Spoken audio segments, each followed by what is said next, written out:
Bonjour, maintenant on va parler du montage triphasé. C'est quoi un montage triphasé tout d'abord? On sait d'après l'usine de fabrication de l'électricité qu'on a tout d'abord une grande tension, 15 000 volts. 15 000 volts. Cette tension passe de la grande tension vers la moyenne tension, comme on a déjà représenté ici. Et lorsque la moyenne tension Euh, avant d'arriver à la maison, elle doit passer vers la basse tension. La moyenne tension, c'est une tension très grande. On doit passer la moyenne tension à travers un transformateur pour passer vers la maison. Donc, il faut effectuer une diminution de la tension euh, pour devenir une basse tension. Lorsqu'elle devient une basse tension, alors on peut étudier notre tension qu'on utilise dans notre maison. Tout d'abord, on sait qu'on a trois phases toujours. On a trois phases et un neutre toujours. La tension ici est mesurée à partir du neutre ici.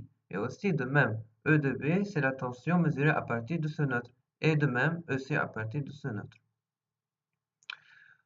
On a que à partir de la formule de transformation de la moyenne tension vers la basse tension, on obtient que E de A, qui est la tension mesurée par rapport à ce neutre-là, qui est considéré comme un potentiel nul. Mais remarquez et attentionnez à propos de la différence entre le neutre et la Terre et la masse. Il y a une très grande différence entre le neutre et la Terre et la masse. Le neutre est utilisé dans les usines ou bien dans le passage de la grande tension vers la moyenne tension. Mais en fait, le neutre, c'est un élément essentiel de l'électricité pour que toutes les machines puissent fonctionner. Mais la masse et le neutre, ce sont deux choses différentes que celles du neutre. La masse et le neutre, ce sont deux éléments essentiels pour la protection de notre maison, des incendies, des autres.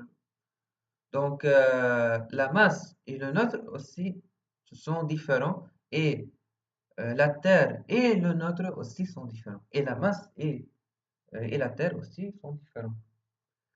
Vous avez compris jusqu'à maintenant? Donc, maintenant, on veut parler de la tension du point A vers le neutre. Toujours, on prend la tension par rapport au neutre, donc pas par rapport ni à la Terre ni à la masse. Vous avez compris? Donc, la tension est mesurée de A jusqu'à le neutre. C'est un neutre. Et par définition, le neutre, c'est un fil de telle façon qu'il n'existe pas aucun courant qui passe par le neutre. Si il existe un courant qui passe par le neutre, alors c'est un système déséquilibré. Mais lorsqu'on n'a pas un courant qui circule dans le neutre, alors ce neutre ou ce système, c'est un système triphasé et équilibré. Vous avez compris cela? Une autre information très importante à propos du triphasé. On a ici la tension EA. On a ici la tension EB. On a aussi la tension EC. Ce sont trois tensions qui sont sinusoïdales.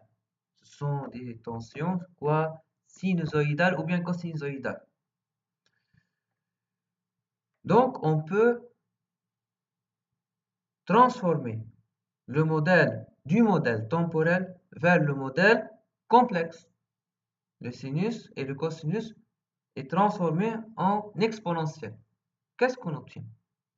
On obtient EA égale 220 volts exponentielle J0 volts.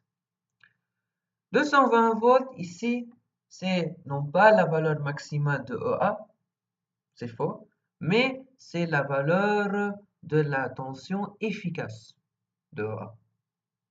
C'est la tension efficace de 120 volts. Et de même, les trois lignes ont la même valeur efficace. 220 volts ici, 220 volts ici et aussi 220 volts ici. Mais leurs phases sont différentes. Leur phase 0 ici, 120 volts, 120 degrés et 240 degrés.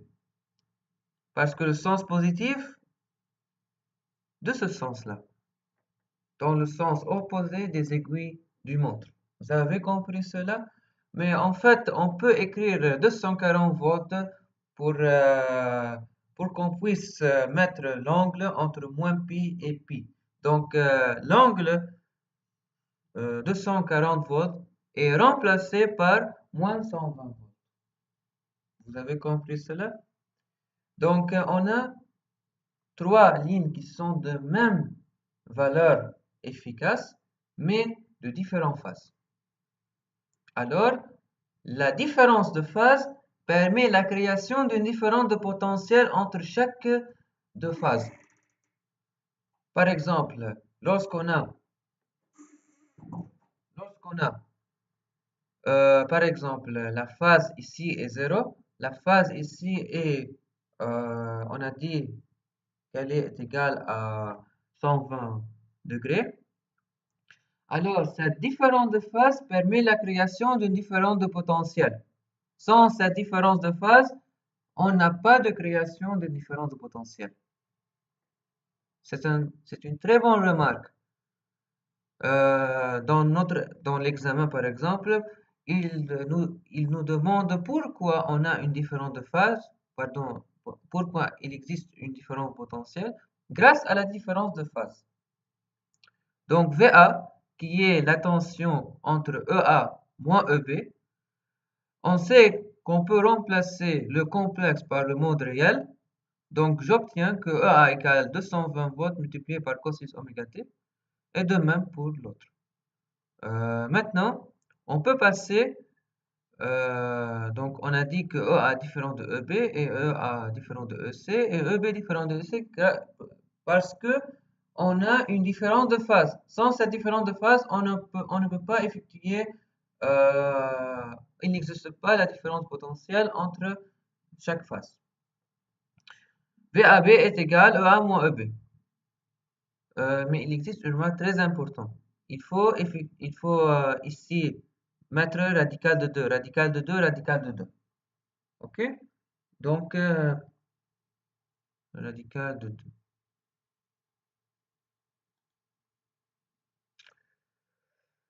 N'oubliez pas d'écrire radical de 2. J'ai une faute ici. Mais je m'en fous maintenant de la radicale de 2 euh, parce que le plus important de savoir la valeur efficace de EA et EB-EC. Maintenant, calculons maintenant la différence de potentiel entre A et B. Et A et B et C et A et C. A et B, la différence potentielle entre A et B est égale EA moins EB, est égale à cette valeur. Donc, on remarque que lorsqu'on prend en facteur 2 radical de 220 volts avec radical de 2, n'oubliez pas radical de 2, j'obtiens cette expression-là. On sait que cosinus A moins cosinus B est égal à cette expression-là. Et lorsque je remplace, j'obtiens à la fin V de A, B est égal à moins 220 volts radical de 3 sinus oméga t moins pi sur 3. Et bien sûr, n'oubliez pas radical de 2. Maintenant, on remarque que la valeur efficace de la différence de potentiel entre A et B a été changée de 220 volts vers 220 volts radical de 3. Donc, 220 volts radical de 3, c'est la valeur efficace de la différence potentielle entre A et B. Donc, faites attention à propos de la différence de potentiel entre A et B. Elle n'est pas nulle, mais c'est une tension. sinusoïdale et cette tension sinusoïdale a pour valeur efficace 220 volts multiplié par radical de 3, non pas 220 volts. Vous avez compris cela? Donc le but de ce vidéo est de montrer que la différence de potentiel entre deux phases d'un système triphasé, de ce système triphasé, n'est pas de 120 volts et n'est pas nulle, elle est de 120 volts multiplié par radical de 3. Ça fait 380 volts. Donc, vous avez compris cela? Donc, je reprends que la différence de potentiel entre deux phases est égale à la valeur efficace de chaque phase. Ils ont la même valeur efficace de 120 volts multiplié par radical de 3. Donc, le radical de 3, c'est un objet très important dans, par exemple, lorsqu'on veut, par exemple, utiliser une machine. Cette machine, euh, elle peut fonctionner, ou bien elle doit fonctionner dans un système de triphasé. Donc, on doit utiliser ces trois phases. Mais dans une lampe, par exemple, une lampe quelconque, on peut utiliser une seule phase. C'est un système monophasique qu'on utilise ici. Mais en fait, il existe des machines qu'on doit utiliser le système tout entier, le système triphasé tout entier pour que cette machine fonctionne. Donc, on a besoin de la tension, de la différence de potentiel entre ces deux phases. La différence de potentiel, ici, donne une grande valeur efficace, donne une grande énergie. Tandis que lorsque j'utilise EA et le neutre, c'est-à-dire le système monophasé, j'obtiens une valeur efficace très, non pas faible, mais elle est moins faible que la différence de potentiel entre A et B. Donc, lorsque j'ai besoin d'une grande énergie, j'ai besoin de la différence entre deux phases, tout simplement. Et de même, lorsque je calcule la différence potentielle entre B et C, ou bien de A et C, j'obtiens une valeur efficace qui est la même, qui est égale à 220 volts multiplié par radical de 3. Donc, ce vidéo, c'est très important pour comprendre pourquoi les différences potentielles entre deux phases égale à 220 volts multipliées par radical de 3.